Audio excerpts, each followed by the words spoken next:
Bonsoir à tous, je suis Dr Kim Ye-Ariel, je suis votre médecin qui vous parle de votre santé, mais j'aborde aussi le sujet de l'intégration des médecins étrangers en France. J'ai eu droit à une question sur l'une de mes vidéos au sujet de la procédure pour devenir médecin lorsqu'on vient en tant que stagiaire associé. Je vais essayer de répondre de manière brève à la question. Puis sachez que en tant que médecin formé hors Union européenne, la seule voie qui permet de faire reconnaître son diplôme est de passer par les épreuves de vérification des connaissances, encore appelées EVC. Il s'agit d'un concours que la France organise chaque année, presque toutes les années. Et ce concours est habituellement en octobre-novembre, mais les inscriptions se font déjà en juin.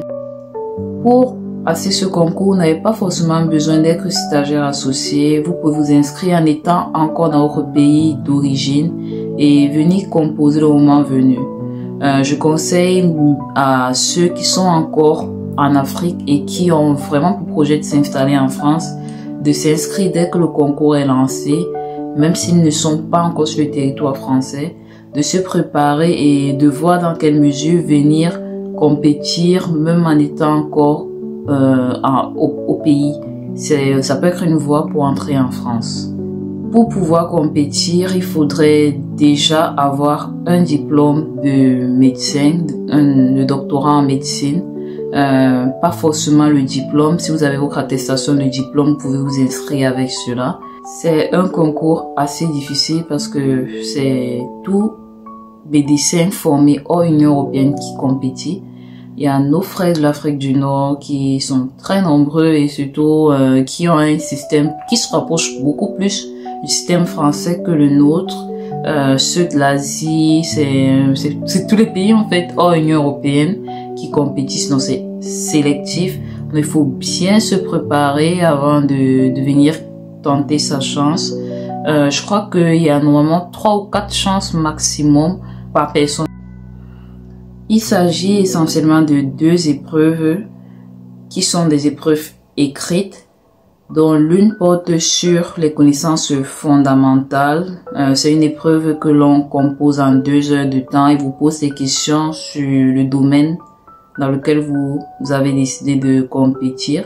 Et ensuite, il y a une épreuve pratique où vous avez droit à des cas cliniques et vous devez répondre en vous mettant dans l'esprit d'un médecin français ou bien d'un médecin qui exerce en France. Pour ce concours, il y a plusieurs filières.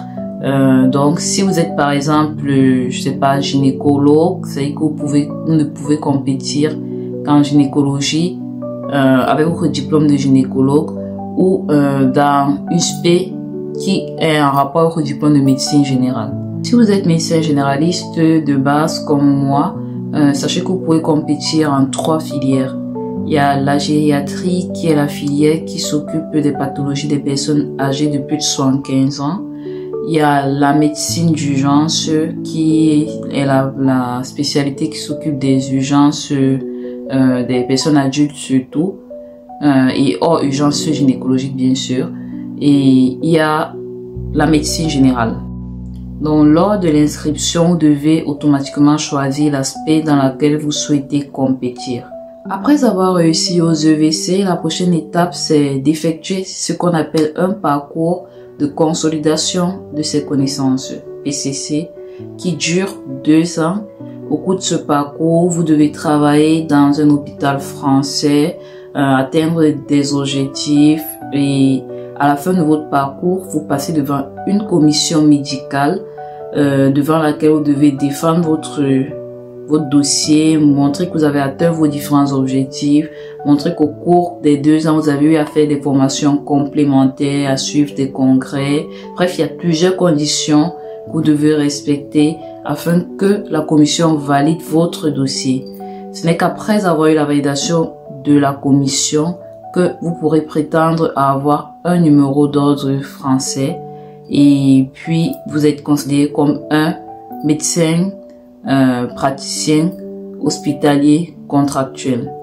Maintenant, si vous souhaitez devenir un praticien hospitalier à temps plein, il faudra déposer un autre dossier afin de passer devant une autre commission, et c'est après avoir eu le OK que vous êtes praticien hospitalier comme un praticien français. Donc c'est grosso modo ça les différentes étapes à suivre afin de faire reconnaître son diplôme dit de manière condensée. Si vous avez plus de questions, si vous souhaitez que je détaille un peu plus, n'hésitez pas à me poser des questions, n'hésitez vraiment pas à commenter parce que c'est assez décourageant de faire des vidéos et de ne pas avoir des likes ou de ne pas avoir des commentaires. On se demande si le contenu intéresse réellement les auditeurs. Bon, s'il vous plaît, commentez, s'il vous plaît. Si ma vidéo vous intéresse, s'il vous plaît, partagez avec d'autres collègues que ça pourrait aider. Et à bientôt pour une nouvelle vidéo.